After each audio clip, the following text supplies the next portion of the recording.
ಎತ್ತಿನಹೊಳೆ ಯೋಜನೆ ಕಾರ್ಯಗತ ಆಗಿ ಅದನ್ನು ಸಾಂಕೇತಿಕವಾಗಿ ಮುಖ್ಯಮಂತ್ರಿಗಳು ಮತ್ತು ಉಪಮುಖ್ಯಮಂತ್ರಿಗಳು ಎಲ್ಲರೂ ಸೇರಿ ಉದ್ಘಾಟನೆಯನ್ನು ಮಾಡಿ ನೀರನ್ನು ಹರಿಸಿದ್ದಾಯಿತು.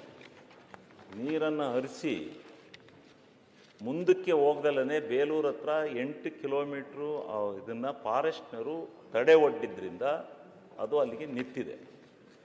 ಫಾರೆಸ್ಟ್ನರು ತಡೆ ಒಡ್ಡಿದ್ದಕ್ಕೆ ಕಾರಣ ಗೊತ್ತಾಯಿತು. ಗೊತ್ತಾದ ತಕ್ಷಣ ಉಪಮುಖ್ಯಮಂತ್ರಿಗಳ ನಿರ್ದೇಶನದಂತೆ ಜಿಲ್ಲಾಧಿಕಾರಿಗಳು ನನ್ನ ಕ್ಷೇತ್ರದಲ್ಲೇ 230 ಎಕರೆ ಜಮೀನನ್ನು ಅವರಿಗೆ ಬದಲಿ ಜಮೀನನ್ನು ಕೊಟ್ಟು ಆ ಒಂದು ಯೋಜನೆಯನ್ನು ಮುಂದಕ್ಕೆ ಪಾಸ್ ಮಾಡಲಿಕ್ಕೆ ಅನುಮತಿ ಕೊಡಬೇಕು ಅಂತೇಳಿ ರಾಜ್ಯ ಸರ್ಕಾರದಿಂದ ಕೇಂದ್ರ ಸರ್ಕಾರಕ್ಕೆ ಮನವಿಯೂ ಕೂಡ ಹೋಯಿತು.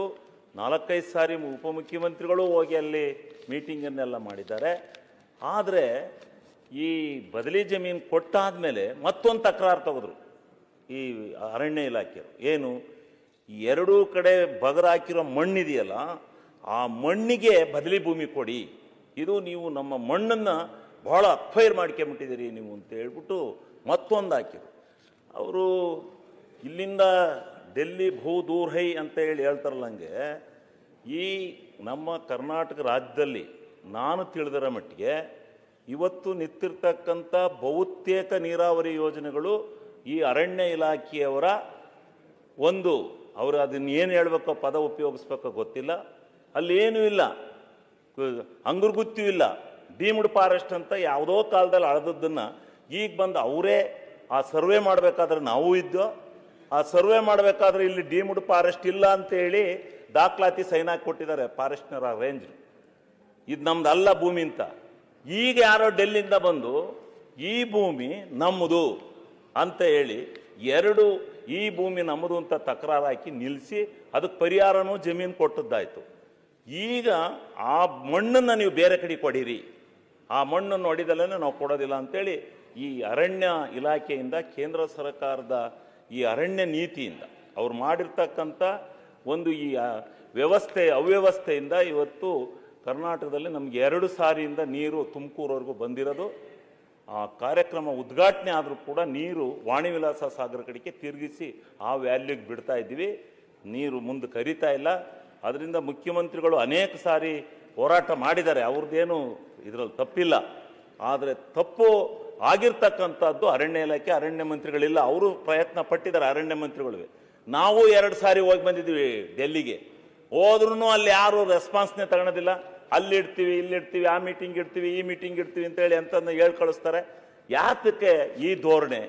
ಅವ್ರು ಕೇಳಿದ ಬದಲಿ ಭೂಮಿ ಕೊಟ್ಟಾಗಿದೆ, ಅವ್ರು ಕೇಳಿದಂತೆ ಎಲ್ಲನೂ ವ್ಯವಸ್ಥೆ ಮಾಡಿಕೊಟ್ಟಿದ್ವಿ, ಪ್ರತಿಯೊಂದನ್ನು ಮಾಡಿ. ಈಗ ಆಯಿತು, ಆ ಮಣ್ಣನ್ನು ಹೊಡೆಯೋದಕ್ಕೆ ಅನುಮತಿ ಕೊಟ್ಟಾಯ್ತು. ಮಣ್ಣು ಹೊಡೆದು ಬಲ್ಲಿ ಅಂತಾರೆ, ಫಸ್ಟ್ ಮಣ್ಣನ್ನು ಇನ್ನೊಂದು ಕಡೆಗೆ ಶಿಫ್ಟ್ ಮಾಡಿ ಬಲ್ಲಿ ಅಂತಾರೆ. ಅಷ್ಟು ಭೂಮಿ ಈ ಅರಣ್ಯ ಇಲಾಖೆಯಿಂದ ಆಗ್ತಾ ಇರ್ತಕ್ಕಂಥದ್ದು ಎಲ್ಲ ಯೋಜನೆಗಳಿಗೂ ಭಾಳ ತೊಂದರೆ ಆಗಿದೆ. ಈ ಕರ್ನಾಟಕ ರಾಜ್ಯಕ್ಕೆ ಭಾಳ ತೊಂದರೆ ಇದೆ. ಇದಕ್ಕೆ ಏನಾದರೂ ಮಾಡಿ ಪರಿಹಾರ ಕಂಡಿಡಿದು ಈ ಸಾರಿ ಆದ್ರೂ, ಈ ಜೂನಿಗೆ ಆದ್ರೂ ನೀರನ್ನು ಹರಿಸ್ತಕ್ಕಂಥದ್ದಕ್ಕೆ ಎಲ್ಲೋ ಒಂದು ಕಡೆ ಹೋಗಿ ನೀರು ಸಮುದ್ರ ಸೇರ್ತಾ ಇದೆ. ಅದು ನಮ್ಮ ಈ ಬರಡು ಭೂಮಿಗೆ ಹರಿಲಿ ಅಂತ ಹೇಳಿ ನಾವು ಎಷ್ಟು ಆಶಾಗೋಪುರವನ್ನು ಇಟ್ಕೊಂಡಿದ್ದೀವಿ, ಅದನ್ನು ಹರಿಸ್ತಕ್ಕಂಥ ಜವಾಬ್ದಾರಿನ ಸನ್ಮಾನ್ಯ ಉಪಮುಖ್ಯಮಂತ್ರಿಗಳು ತಗೊಂಡಿದ್ದಾರೆ. ಅವ್ರನ್ನೇನು ನಾವು ಮಾತಾಡಂಗಿಲ್ಲ, ಅವರು ಭಾಳ ಸೀರಿಯಸ್ ಮೀಟಿಂಗ್ ಮಾಡಿದ್ದಾರೆ. ಆದರೂ ಮಾಡಿಕೊಡ್ಬೇಕು. ಅದನ್ನು ಈ ಸದನದ ಮುಖಾಂತರ ನಾನು ಗಮನ ಸೆಳೀತಾ ಇದ್ದೀನಿ. ಇದು ಗೊತ್ತಾಗಬೇಕು. ಇದನ್ನು ನಾವು ಮಾತಾಡದೇ ಇದ್ರೆ ಅಲ್ಲಿ ಜನ ನಮ್ಮನ್ನು ತಪ್ಪು ತಿಳ್ಕೊತಾರೆ. ಏನು 2 ವರ್ಷದ ತನಕ ಏನು ಮಾಡ್ತಾವ್ರು ಇವರು? ನೀರು ಎತ್ತಿ 2 ವರ್ಷ ಆಯ್ತು, ದೊಡ್ಡ ಫಂಕ್ಷನ್ ಆಯ್ತು, ಉತ್ತರ ಕೊಡ್ತಾರೆ. ಅಧ್ಯಕ್ಷರೇ, ಇದೊಂದು ಭಾಳ ಪ್ರೆಸ್ಟೀಜಿಯಸ್ ಪಾರ್ಟಿ. ನಮ್ಮ ಅಪೋಸಿಷನ್ ಪಾರ್ಟಿ ಲೀಡರ್ಸ್ ಕೇಳಬೇಕು. Very simple. ನೀರು ಕಷ್ಟಪಟ್ಬಿಟ್ಟು ಈ ಯೋಜನೆಗೆ ಭಾಳ ಕಷ್ಟಪಟ್ಟು ಈ ಯೋಜನೆಗೆ ನೀರನ್ನು ಹೊರಗಡೆ ತಂದಿದ್ದೀವಿ. ಸಕಲೇಶ್ಪುರದವ್ರು ಭಾಳ ಇದ್ದು, ಪಾಪ ಅವರೆಲ್ಲ ನಮ್ಮ MLA ಎಲ್ಲ ಭಾಳ ಕೋಪರೇಷನ್ ಕೊಟ್ಟರು, ಎಲ್ಲ ಮಾಡಿದ್ದೀವಿ.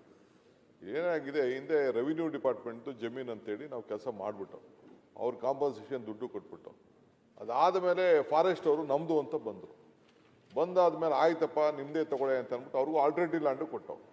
ತುಮಕೂರು SP DC ಅವರು ಮತ್ತು ಹಾಸನ್ DC ಅವರು ಇಬ್ಬರು ಸೇರಿ ಆಲ್ಟರ್ನೇಟಿವ್ ಲ್ಯಾಂಡ್ ಅದಕ್ಕೆ ಸಂಬಂಧಪಟ್ಟಂತ ಕೊಟ್ಟರು. ಅದು ಜಮೀನು ಕೂಡ ಅವ್ರು ಕೊಟ್ಟಿದ್ವಿ. ಈಗ ಫಾರೆಸ್ಟ್ ಅವರು, ಡೆಲ್ಲಿ ಫಾರೆಸ್ಟ್ ಅವರು ಏನು ನ್ಯಾಯ ಮಾಡ್ತಾ ಇದ್ದಾರೆ ಅಂದರೆ, ಈ ಜಮೀನಲ್ಲಿ ಇದ್ದಿದ್ದ ಮಣ್ಣ ತೆಗೆದುಬಿಟ್ಟಿದ್ಯಾ ನೀನು, ತೆಗೆದ್ಬಿಟ್ಟು ಅದೇ ಫಾರೆಸ್ಟ್ ಅಲ್ಲಿ ನೀನು ಪಕ್ಕದಲ್ಲಿ ಹಾಕಿದ್ಯಾ, ಇಲ್ಲಿ ಹಾಕ್ಬಾರ್ದು, ಇಲ್ಲಿಂದ 24 ಕಿಲೋಮೀಟರ್ ದೂರಕ್ಕೆ ಎತ್ಕೊಂಡು ಹೋಗಿ ಹಾಕು ಅಂತ ಹೇಳ್ತಾ ಇದ್ದಾರೆ. ಇಲ್ಲಿಗೆ ನಿಂತಿದೆ. ನಾವು ಬಹಳ ರಿಕ್ವೆಸ್ಟ್ ಮಾಡ್ತಾ ಇದೀವಿ, ಕಾಸ್ಟ್ ಏನಾಗಬೇಕು, ಇಲ್ಲಿಂದ ಮಣ್ಣು ತೆಗೆದಿದ್ದ ಜಮೀನ ಅಲ್ಲೇ ಪಕ್ಕದಲ್ಲಿ ಹಾಕ್ದೆ, ನಾವು 24 ಕಿಲೋಮೀಟರ್ ಹೋಗಿ ಬೇರೆ ಕಡೆ ಹಾಕೋ, ರೆವಿನ್ಯೂ ಜಮೀನ್ಗೆ ಹಾಕೋ, ನೀನು ಫಾರೆಸ್ಟಲ್ಲಿ ಹಾಕ್ಬೇಡ ಅಂತ ಹೇಳ್ಬಿಟ್ಟು ಈಗ ಫೈಲ್ನ ಇಟ್ಕೊಂಡು ಕೂತಿದ್ದಾರೆ. ಅವ್ರು ಏನು ಉದ್ದೇಶನ ನನಗೆ ಗೊತ್ತಾಗಿಲ್ಲ. ನಾನು 5-6 ಬಾರಿ ಆ ಫಾರೆಸ್ಟ್ ಮಿನಿಸ್ಟರ್ನ, ಸೆಂಟ್ರಲ್ ಮಿನಿಸ್ಟರ್ನ ಹೋಗಿ ಭೇಟಿ ಮಾಡಿದ್ದೀನಿ, ರಿಕ್ವೆಸ್ಟ್ ಮಾಡಿದ್ದೀನಿ, ಎಲ್ಲ ಮಾಡಿದ್ದೀನಿ. ಇವತ್ತರೂ ಕ್ಲಿಯರ್ ಮಾಡಿದ್ದಾರೆ. ಲಾಸ್ಟು 6ನೇ ತಾರೀಕು ಒಂದು ಸಪ್ರೇಟ್ ಇನ್ನೊಂದು ರಿಕ್ವೆಸ್ಟ್ ಮಾಡ್ಕೊಂಡಿದ್ದೀವಿ. ಬಹುಶಃ ಇದಾದರೆ ತಕ್ಷಣ ಇನ್ನೊಂದು 5-6 ತಿಂಗಳಿಗೇನೆ ತುಮಕೂರವರೆಗೂ ನೀರು ಹರಿಸುವಂಥ ಕೆಲಸ ಮಾಡ್ತೀವಿ. ಅವ್ರು ಹೇಳ್ದಂಗೆ ನೀರು ಈಚೆ ಬಂದಿದೆ, ವಾಣಿವಿಲಾಸ್ ಸಾಗರಕ್ಕೆ ನೀರು ಬಿಟ್ಟಿದ್ದೇವೆ.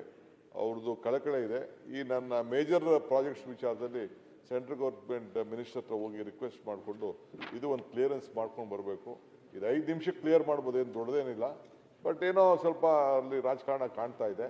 ನಾನೀಗ ಚರ್ಚೆ ಮಾಡೋಕ್ಕೆ ಹೋಗಲ್ಲ. ಇದನ್ನು ಆದಷ್ಟು ಜಲ್ದಿ ಇದ್ರ ಬಗ್ಗೆ ಬಗೆಹರಿಸುವಂಥ ವ್ಯವಸ್ಥೆ ಮಾಡ್ತೀನಿ.